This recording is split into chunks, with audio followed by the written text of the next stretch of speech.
Today we're going to discuss nonverbal cues. This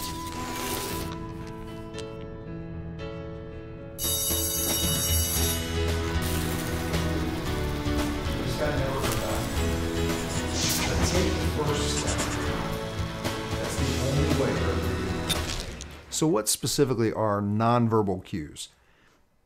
Quite simply, it's your physiology.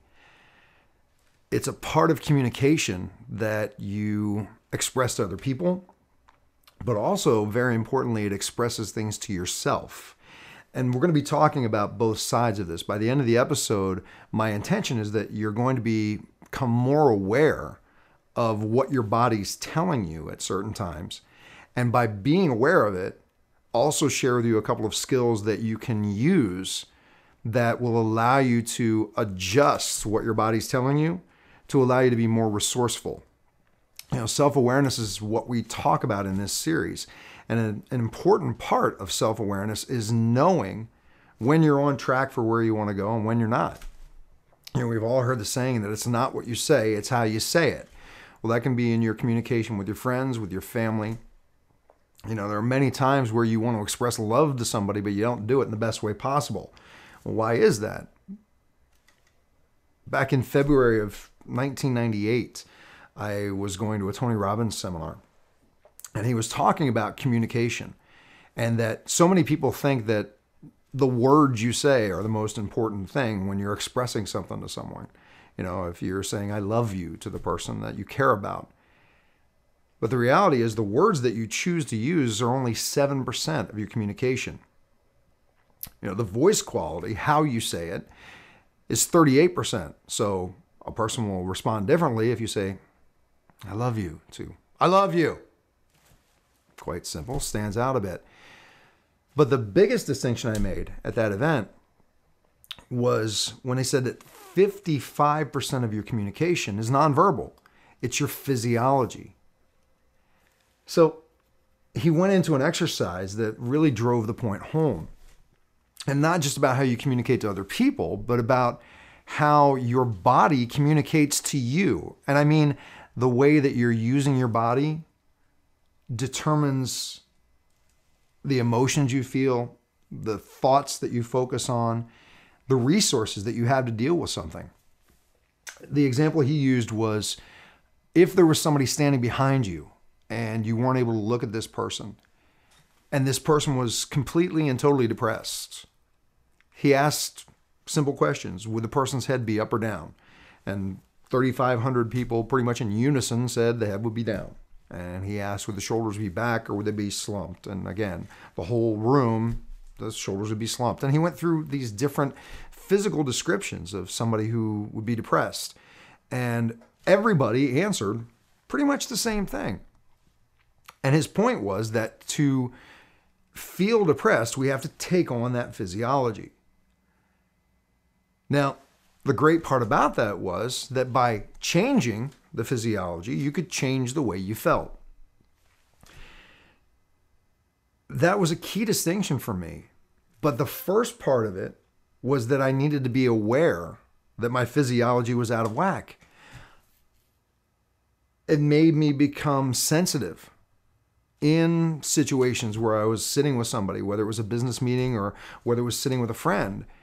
If I started feeling uneasy, I would pay attention and go, okay, are my muscles tensed up? Are my fists clenched? Change it. You know, loosen up the muscles, breathe, sit back. And it would allow me to communicate differently with the person that I was talking to.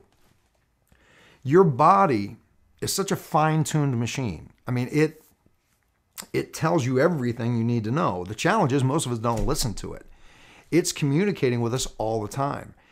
Early on in my journey of self-awareness, there was an acronym that I was given to use that if I was feeling explosive, if I was feeling off center, if I was feeling out of sorts, I wasn't feeling resourceful, they said HALTS. HALTS, just on the end of it. And what they were saying was, in that moment, stop and check these 5 things. Are you hungry? Because your body can be telling you, a lot of times people's blood sugar gets off and they're feeling irritable and they don't know why. And your body's going, I need food. Are you angry? A. What are you focusing on that is making you not resourceful in that moment? Are you lonely? A lot of times we get out of place because we've got all these ideas bouncing around inside of our head, and we really need to talk to somebody about it. You know, we need to communicate, we need to connect. Sometimes you just need a hug, but your body is telling you the things that you need. T, are you tired?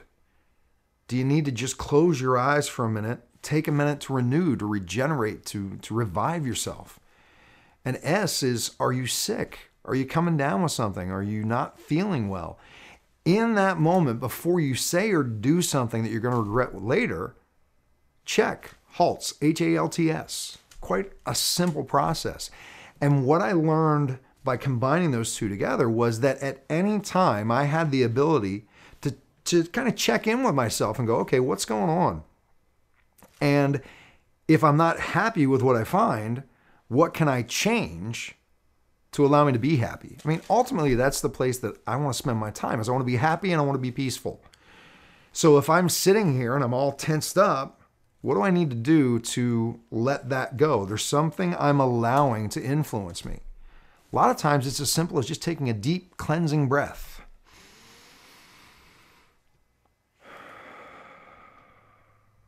And you can do that in the middle of a business meeting where it doesn't have to be as dramatic as I just did. You just breathe in deeply, you hold it for a couple of seconds, and you exhale.